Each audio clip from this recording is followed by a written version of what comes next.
Madara, Tobirama, and Jiraiya were all at the Axis Guild. They were looking at the board that had missions and other assignments pinned on it for various adventures to take.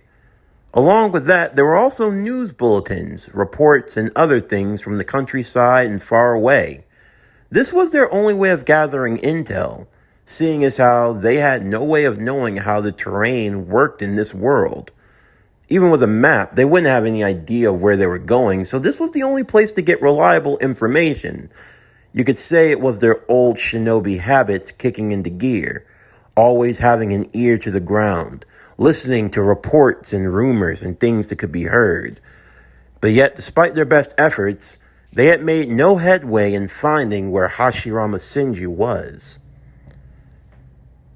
Elder brother is a shrewd individual, Tobirama said. There's no way that he would be easily found by the likes of these folk. But still, Jiraiya said, we gotta find some way of gathering information. It's not like we're in our old world. We don't know where we're going or how far it even stretches. It's nothing like how it was before. And also, what exactly are we gonna do once we find him? Jiraiya would ask. That's not taking into consideration that there are probably more ninja in this world that we might end up meeting. A couple days ago, the three had actually asked this to Aqua, seeing as how she were the one in charge of their world's jurisdiction at the time. How many ninja did you send here? Madara had asked her, as Aqua was lazing about on the couch eating a bag of potato chips. How many did I send? I don't know. Just the ones that were really strong or the ones that had some cool power or whatever. It's not like I sent every ninja from your world here. That'd be ridiculous. Wait a second. Did you count on their backstories? Jiraiya would ask. Their backstories? I mean, some of them were more pleasant than others, but I figured if they were strong, then this could be a chance for them to change. Hold on, Madara would ask. So you're saying that you potentially sent dangerous shinobi into this world? Don't give her a hard time, Tobirama said. After all, she sent you. And if anything, I can only question her judgment on that. Don't start with me, Tobirama. Okay, guys, no need to get into a frenzy, Jiraiya said, trying to play the keeper of peace. I'm just saying, we definitely need to keep an open mind now, and a watchful eye. There's no telling what type of shinobi could be roaming about in this world, whether they're up to good or up to evil. As the boys were looking through, they saw some help wanted signs for various missions all out and about. Emergency. Massacre at the Northern Eris Temple. All of the monks were killed, brutally slaughtered. Strange pentagram, circle and triangle written in blood. What could this mean? That looks kind of familiar, Jiraiya thought. I could have sworn I've seen something like this before. Another crisis. Due to the east. The rustlings of a serial killer. The heart-stealing slasher. It's said that he strangles his victims and then rips out their beating hearts. That sounds familiar, Tobirama said. Mad bomber to the south. Flies high on some type of winged creature and drops bombs from above. To the west, forest of zombie puppets. You don't think... Nah, there ain't no way. No. There's no way, Jiraiya thought. This has to be some weird coincidence. Oh well then. As the three would arrive back home, they found that things were in less array than before. Kazuma was still getting ready for the arrival of the princess, and darkness was... Kazuma... Was wearing this really necessary? Oh, please. You get a kick out of wearing it, don't you? Madara! Darkness said.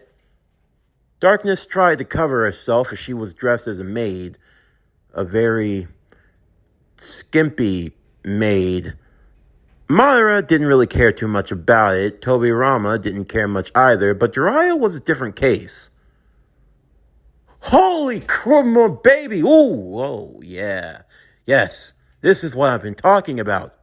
Don't start, Jiraiya, Kazuma said. You're only feeding into her delusions. Hey now! When it comes to the arts of the shinobi, one must be prepared for all facets of life, Kazuma. You never know what type of situation you're going to be in. Huh? Think about it. As a shinobi, you must be prepared to put your life on the line at any moment. For all you know, you could be butt naked one day in a hot springs, and suddenly your enemy starts attacking. Tell me, are you just gonna run with your towel between your legs, or are you gonna stand and fight? Oh, wow. He's so inspirational. See Darkness here? See the way that her thigh socks grip on to those sweet leg meaty mounds. Look at the way that her breasts are bouncy and bountiful, as if they're almost about to spill out.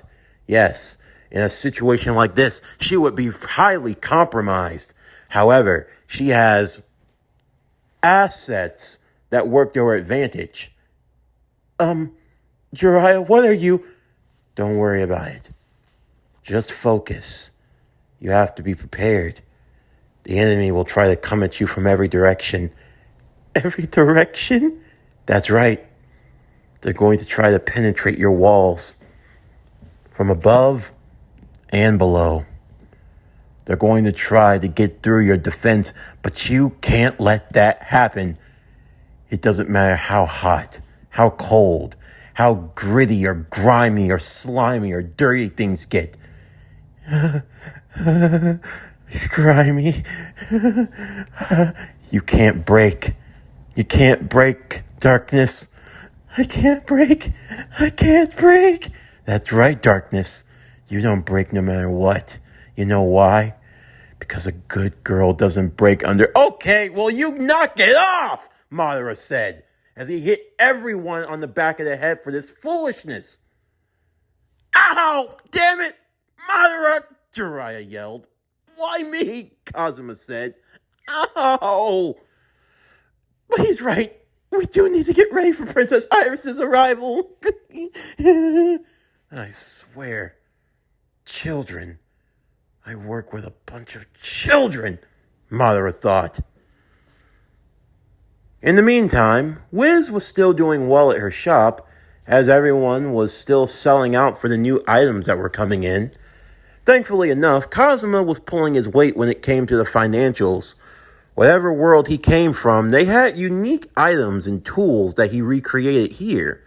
After striking a deal with Vanir, he was able to sell the rights to these inventions for a whopping 300 million Eris, on top of other lucrative offers that there were. So money wasn't much of an issue at the time. Everything was peaceful, almost too peaceful. And for Madara, that was kind of the issue. He wasn't used to this type of peace. Granted, there was conflict in the world, yes, but nothing serious. Like, nothing serious seemed to happen around here. And for Madara, it was all just a calm before the storm. As evening would dawn upon them, the arrival of Princess Iris was imminent. Madara and the boys were all finally dressed in their suits, while the girls adorned themselves in proper dress attire. Even Darkness was getting more regal as she referred to herself as La Latina Dustina's Ford. It seemed like everyone was now trying to put their best foot forward. It was highly different from how she normally was, and Madara was fairly impressed. The girl was keeping her antics and her perverted nature in check. Jiraiya was being mindful of himself. Hell, even Tobirama wasn't giving him such a hard time. Everyone, please be aware, Darkness would say. Princess Iris wants to hear about our adventures and what we've been through. Madara, I believe as the leader, you should be the one to entertain, and I'm sorry, but I'm going to pass on that. What? But you're pretty much seen as the face of our group, and yeah, except I don't really feel like entertaining people with stories about my past or about what we do. It's not my type of thing. Kazuma, I'm putting you in charge of that. Me? But I haven't known you guys for as long. I don't think I should. Look, when it comes to taking credit and being a glory hog, that's not really something that I care to do. If you want to take responsibility, then that's all fine with me. Just don't overdo it. Right. All right then, everyone. Be on your best behavior. The door would open to the dining hall of the mansion. Princess Iris sat at the long end of the table, along with her two assistants, Claire and Rain. As they came in, each one would greet themselves respectfully. Some of them a bit more eccentric than others. Aqua already had her mind on the expensive bubbly that was out. Megami tried to give one of her classic Crimson Demon openings and greetings, and Darkness was trying to rein them both in. Kazuma was continuing to stare at the princess, who was pretty cute. Of course, Kazuma had the idea that maybe he could have a little sister big brother dynamic with the princess, seeing as how it could grant him some royal perks. Plus, it would be cool to be seen as a cool big brother in a sort of way. However, things started to be filled with a tinge of tension. It came when Claire saw that the others weren't showing enough respect, and she decided to single out Kazuma. Listen here, you commoner. It is not lawful for you to stare at Princess Iris in such a way. Keep your head bowed down low and do not make eye contact with her. She has only come here to hear of your adventures and your tales. That is all. Do not forget your place and where you stand. Do I make myself clear? Yeah and no, Madara said. Everyone was surprised to hear Madara's defiance in that moment, except for Tobirama, who was preparing to reel in the Uchiha, but even he was a bit perplexed by the audacity of Claire and the others. First off, you're not going to speak to my friend that way, or any of my comrades that way. What? Do you understand that you are in the presence of, yes, we're in the presence of royalty. Whoop-de-fucking-do. I don't care. You came to us. You asked of our time. And the last thing you're going to do is step into our home and disrespect us and talk to us any kind of way. She is the first princess. I don't care if she's the first or the 100th. It makes no difference to me. If you can't show us respect, I can kindly show you the door. He doesn't, Safe to say, dinner was rather quiet and reserved. Save for Kazuma, who was basically doing all of the talking. Madara didn't feel like entertaining some snot-nosed princess, nor did he feel like sharing any more of himself than he had to. So Kazuma would take the end on that front. He was more of a showman anyway. He had the gift for it. The gift to gab more than the gift to jab. The princess would shyly ask questions via Claire, who would speak her words loudly, and Kazuma would answer as follows. Everything seemed to be going fine for the most part, Madara making sure to keep his temper in check, but then eventually the subject came to a knight. He was known as Kyoya Mitsurugi. Oh yeah, the guy with the magic sword, Madara thought. He kicked his ass, didn't he? Or something like that. Madara had forgotten all about him. Of course, the princess didn't believe that someone of Mitsurugi's stature would lose to the likes of them. That was something that just seemed far too unbelievable. And she made her expressions very clear. It's not true, though. There's no way they could have beaten Mitsurugi. I agree. I don't believe much of their stories to begin with anyway. You're free to believe whatever you want, Madara said. Madara, don't antagonize them, Tobirama said. That's funny coming from you. Last time I recall, you were the one who didn't even allow your brother, the Hokage, to bow his head in front of the fellow Kages at the first Go-Kage summit. Am I correct? You were so prideful back then, Tobirama. So tell me, where is your pride as a shinobi gone? I have always had my pride, Madara. But your pride is on a different level. It's a different kind of pride. A selfish pride. Why? Because I don't take crap from anyone? Not then, and damn sure not now. Your insolence has gone on for long enough, Claire said. You have spoken disrespectfully to the princess on a numerous of occasions. Do you understand that if it were by her order, I would execute you on the spot and you're not going to do a damn thing? You know, I try to keep a cool head, but it's not easy for me. I can see it in your eyes, ma'am. You're probably a skilled fighter, and I give you props for that. But let me make one thing very clear to you. Madara reappeared behind her with his blade to her neck. Madara! Madara! Don't do this. This is bad. No, she needs to hear this. You get to hide behind the castle. You get to play around with your sword and pretend to be somebody. That's all well and good. It's none of my business. But let me brief you on this, Your Highness. The world is not what it's like inside of a castle. The world outside is filled with a lot of people who are a lot less kind than I am. I see it in your eyes. You've never taken a life before. You've never had to watch someone's blood run down your blade. You have never killed.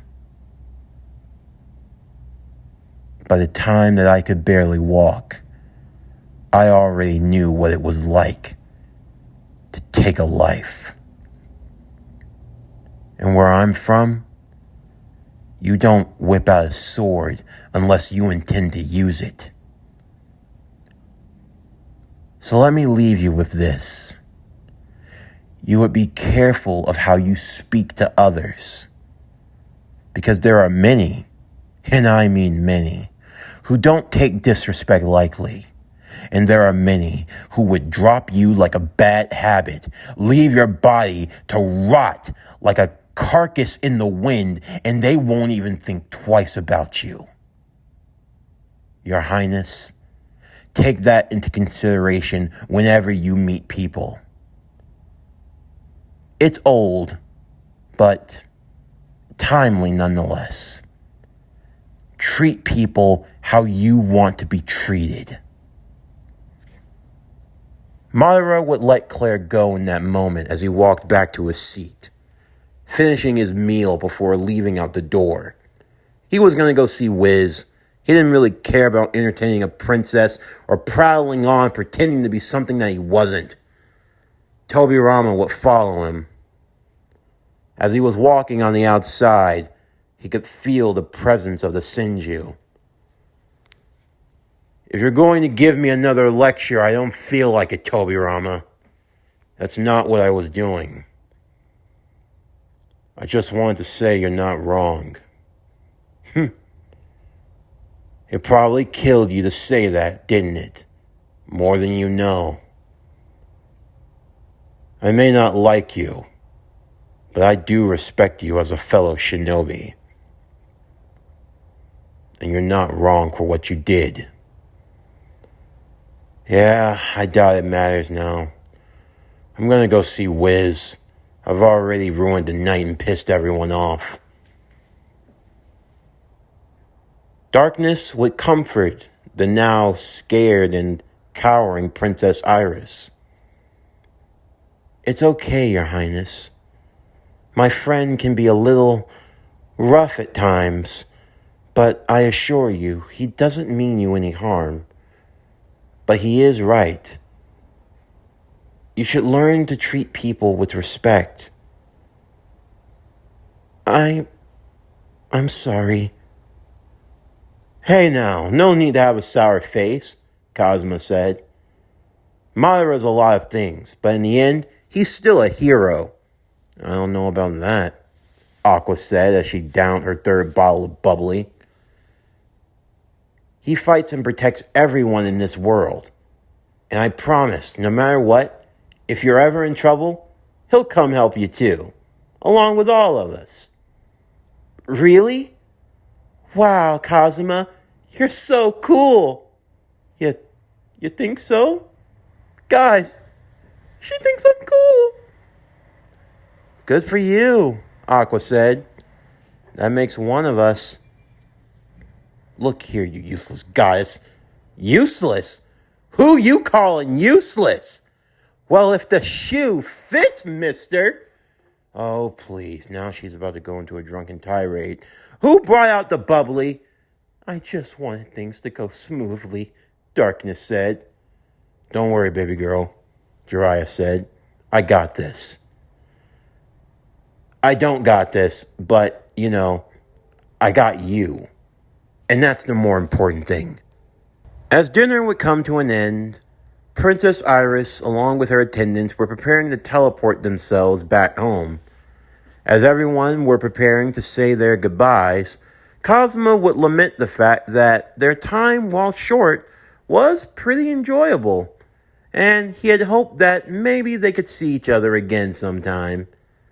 However, to his surprise, Princess Iris would grab him by the hand, as the magic that was teleporting them away fell upon him too. What are you talking about, silly? Huh? Wait, what's happening? In an instant, Iris and Kazuma were gone. And for Kazuma, he now found himself living the sweet life, as he had upgraded from a mansion to a whole freaking castle. In the meantime, deep within a forest to the north, a group of 4 bandits gathered together in a secret hideout. Hey, everybody. What's shaking, everyone? Life treating you good? Do you always have to speak in a high-ass voice? A slouched-over figure said behind them. I lost count. Now I have to start again. I wish I had bills, but gold coins will have to do. Jeesh, can't a guy pray in peace? Of all the people I had to get stuck with in this world, it just had to be you 3. So, did you find any of the others? No. There was no sign of Kisame or Itachi. Yep, no sign of Conan or Pain either. I don't even know if they're even here. It might just be the 4 of us. That's all that we need, Sasori said. Why exactly are we even teaming up anyway? Hidan asked. It's not like we got along back in our old life. Because we work well together, Kakazu said. 4 is better than 2. And our employer is paying us pretty well. Of all the people, we actually end up finding the Devil King. And what's worse, he actually wanted to hire us. Better to hire us than try to fight us. I don't feel like getting involved with that bastard, Datara said. Besides, I'm now in a new world, a new opportunity to express my art to everyone. If you call puffs of smoke art, how would you like to become my new canvas, Sasori? No, guys. The true art of life is worshiping Jashin. The only thing that's worthwhile in this world is money. I see some things didn't die in the old world. Anywho, what's our next assignment? Hidan would ask. We're supposed to make our way to some castle and get some princess. Her name's Eris or whatever. Devil King's going all out for this one, even sending us an army to fight with. An army? What? We're going to war or something? War? Datara would say. With these people? Come on, you're acting like they're actual shinobi. And even if they were, they'd be like what? Academy student level? Nah, we'll be done with this by dinner time. Speaking of dinner, I am mad hungry. Ooh, gimme! Datara said, reaching for a table of bread, holding it in his hands as the bread started to get smaller and smaller as his arms swallowed it. Oh, that's that good stuff. What is that, garlic butter? It was, and you just ate the last loaf. That's gonna cost you. Aw, but I don't have any money on me right now. What? Oh, I spent it all on this ceramic clay that I found. This stuff is actually pretty good. I could make a really cool explosion with this. You know they've got explosion magic in this world? I actually had to go to one of those guilds things and get my own card. If I could actually learn these different type of explosion magic, it's going to take me to a whole new level. Like seriously, I'm trying to make an explosion that's like what? 500 points worth? Hell, I can even shoot for 1,000. It's a lot better than what I've been doing, Sasori said. I've been gathering intel from my forest of puppets. From what I can tell, Princess Iris and her forces aren't anything all too great.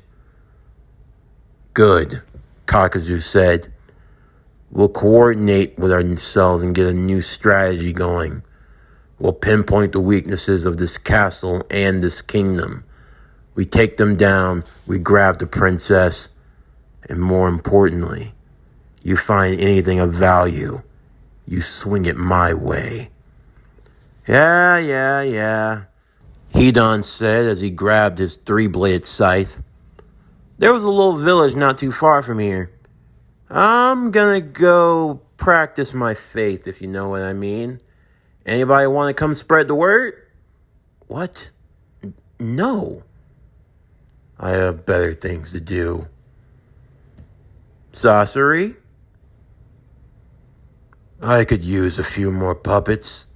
All right, let's go. Team Sasori and Hidan for the win.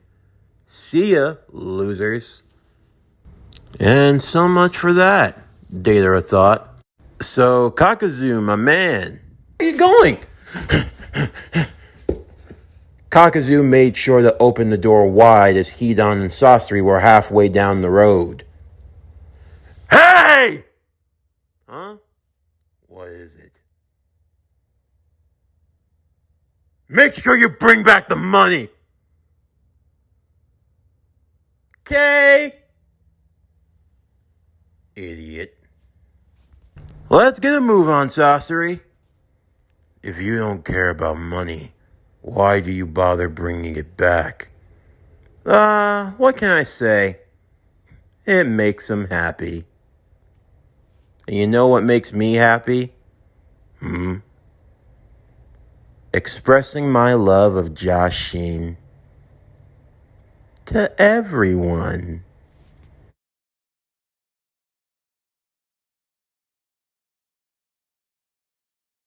This concludes Konosuba, the last shinobi of the wonderful world. What if Madara Uchiha was reincarnated in Konosuba? Season 3, Part 2. As always, if you enjoyed today's video and everything else that we have to offer, then please don't forget to like, comment, subscribe, share, and hit that bell for post notifications so you can stay up to date on everything that is Power Core Productions and Podcastings that has to come out now and in the future. Stay tuned next time as we continue with Konosuba, the last shinobi of the wonderful world. What if Madara Uchiha was reincarnated in Konosuba Season 3, Part 3? But anyway, that's going to do it for the end of today's video. I'm Javon Harrington with Power Core Productions and Podcastings, signing off, and I'll see you next time.